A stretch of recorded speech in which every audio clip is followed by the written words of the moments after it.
Forever Cowboy, Montana's Rodeo Cowboys, Book 4, by Nan Reinhardt, narrated by Scott Rose and Roxy Crown. Dear readers, thank you for all the wonderful support and encouragement you've given me and River's Edge over the past 6 years. It's been really great sharing my little town on the Ohio with you. We'll be back in River's Edge again, I'm sure, but right now, I'm thrilled to invite you along a new journey with me. I was so pleased when Jane Porter invited me to do a series for the Montana-born imprint here at Thule because I've always loved Marietta and cowboy romance. The Marietta stories were what drew me to submit my own small-town romance story ideas to Thule. I'm doubly excited to be part of this multi-author series. Montana's Rodeo Cowboys, with 3 other awesome Thule writers, Sinclair Jane, Nicole Flockton, and Jeannie Watt. I've had to learn a lot about rodeos in the West, and I'm using my own horse-owning experience more than I ever have in any other novels. Did you know we used to have horses? We did, for over 15 years. Not only have I been researching and learning about Montana, I even took a trip there this past summer. It's gorgeous country, and my imagination worked overtime as I traveled. I loved writing in Marietta, Montana, so much, I decided to stick around. Beth and Dell's story, Forever Cowboy, is not only the 4th book in the multi-author series, but it's also the first book in my new Montana-born series, Juniper Falls Ranch. 3 more books that happen in and around Dell Foster's ranch are coming up, and I can't wait to share this beautiful setting and these stories with you. So come along with me on this journey to Big Sky Country, which I promise will be filled emotional love stories, gorgeous scenery, and wonderful secondary characters that you'll get to know and love, as well as smart, bold heroines and, of course, delectable cowboys. Welcome home to Montana and Juniper Falls Ranch. Let's ride. My very best to you, Nan. Chapter 1. Del Foster punched the number 1 button on the radio to change the Big Sky Country music station to the more mellow, classic rock channel he preferred. He'd lent his truck to Gus a couple of days ago, and that old cowboy always switched up Del's music. Old Fart probably wasn't even a country music fan. He just liked to needle Del. It was all good-natured, so Del wasn't mad. Not about that, at least. He drummed his fingers on the steering wheel of his aging Chevy Silverado in time to Fleetwood Mac's Don't Stop. That's music. He was a throwback, no doubt about it, at least in his appreciation of classic rock and roll. And likely in other areas, too. He'd never lived like a lot of his bronc riding buddies, hard-drinking, hard-riding, hard-living guys who loved the buckle bunnies and stomp into country music. Most of the guys he knew from the circuit were also hard-working cowboys, but the younger they were, the more willing they were to take risks, in life as well as in the arena. He hummed along with the lyrics as he looked for a parking spot in the busy airport garage, growling low in his throat that he was even there. He was always happy to do whatever was needed at Aspen Springs Ranch.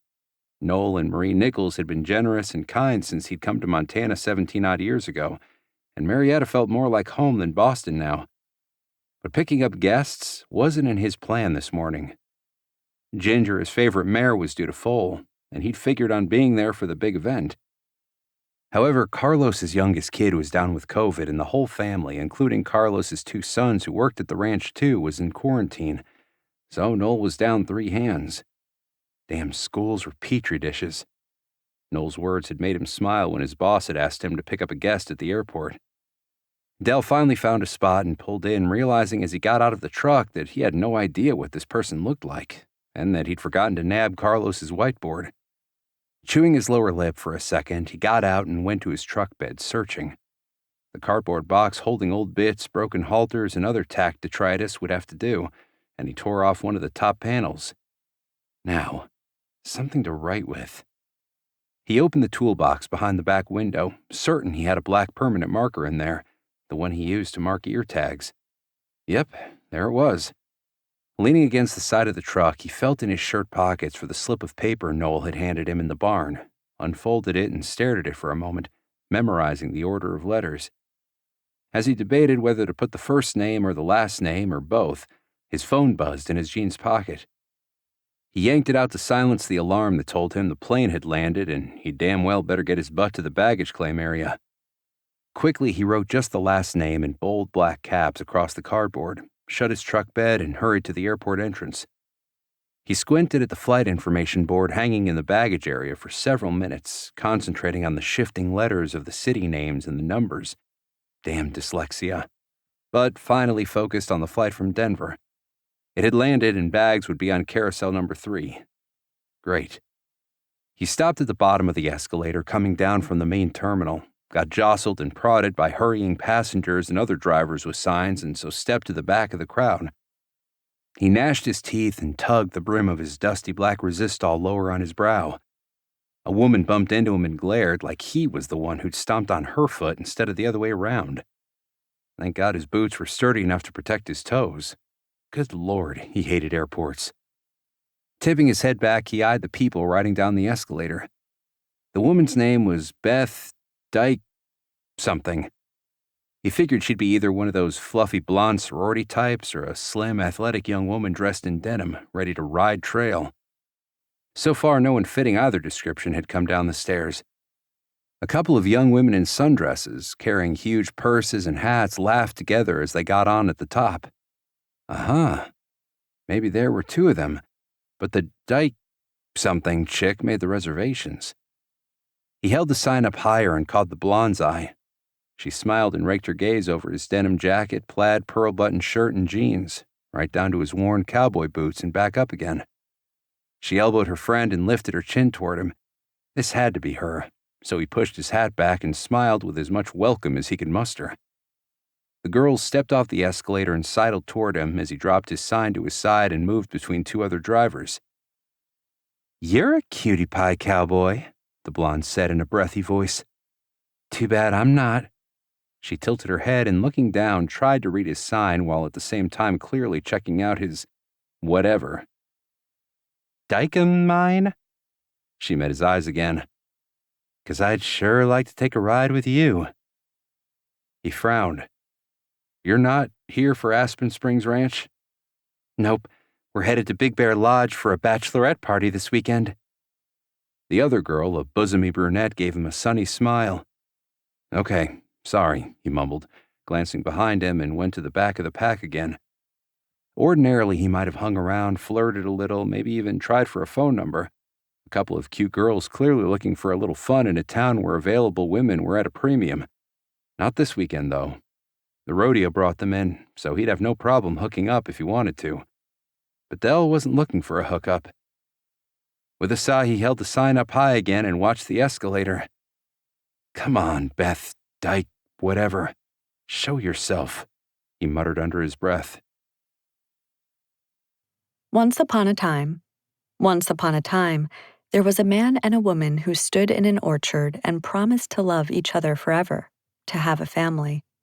Beth Dykeman closed her eyes, rested her head against the straight back of the airplane seat, and almost let her mind drift back. No. The past was gone, and so was the fairy tale. She'd had a year to mourn her broken marriage, and worse, the fact that she would never be a mother. It was time to woman up and... The plane bumped. Her eyes flew open, and she grabbed the armrest, knocking her seat neighbor's hand away. The older woman, who had boarded in Denver, Beth's layover airport, patted her arm. "It's only a little turbulence, sweetie." "I know." Beth sucked in a breath as the plane jolted again. Thank heaven for Dramamine, or the sandwich she'd eaten in Denver would be in the barf bag tucked in the seat pocket in front of her. And because the woman raised one brow expectantly, she added, "I'm really not great on airplanes." Only a small untruth. She wasn't overly fond of flying. However, it wasn't the plane or flying, it was her life, and this trip. "This is my first vacation in years, though, and I didn't want to spend days on the road to get to it. I like to think of flying as being just a little closer to God." The woman's expression was warm and friendly. Beth offered the woman a wan smile. "I guess that's one way to look at it." She closed her eyes again. Despite the woman's kindness, Beth didn't want to engage.